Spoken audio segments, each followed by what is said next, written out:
hindi po pakay o hindi po nasa saklaw ng kapangyarihan ng lehislatura sa isang legislative inquiry ang pag-awayin o pagsabungin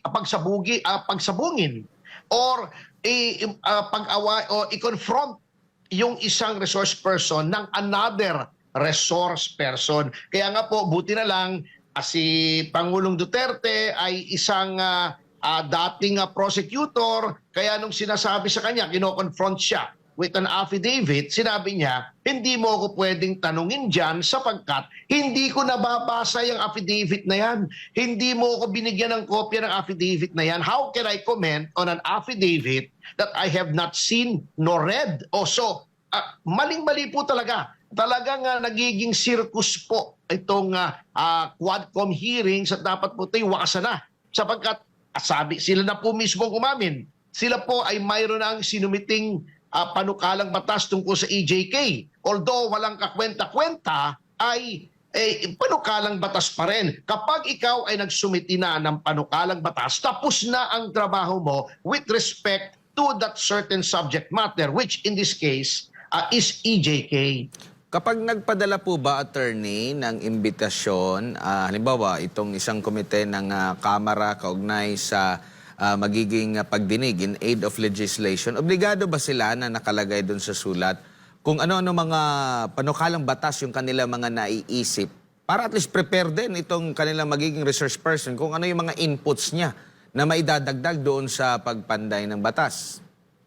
Ay opo, talaga pong obligado. At yan po mismo ang ipinag-uutos ng ating saligang batas noong sabihin nila na ang mga karapatan ng resource person ay dapat ginagalang. Ano po itong mga karapatan na ito? The right to due process, the right to remain silent, the right against self-incrimination. At yan din po ang mandato ng mga desisyon ng ating Korte Suprema tungkol po sa limitations and extent ng powers ng legislature tungkol sa legislative inquiry. Yan po ay mga decided cases katulad ng Ermita versus Senate, yung Neri versus Blue Ribbon, Ong versus Senate Blue Ribbon Committee na ako po ang nag-represent doon sa petitioner.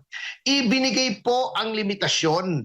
Ang problema po sa ating mga legislators ay akala nila they are above the law. Hindi po nila sinusunod yung ipinag-uutos ng Korte Suprema bagamat nakalagay po sa ating civil code na pronouncements of the Supreme Court form part of the law of the land.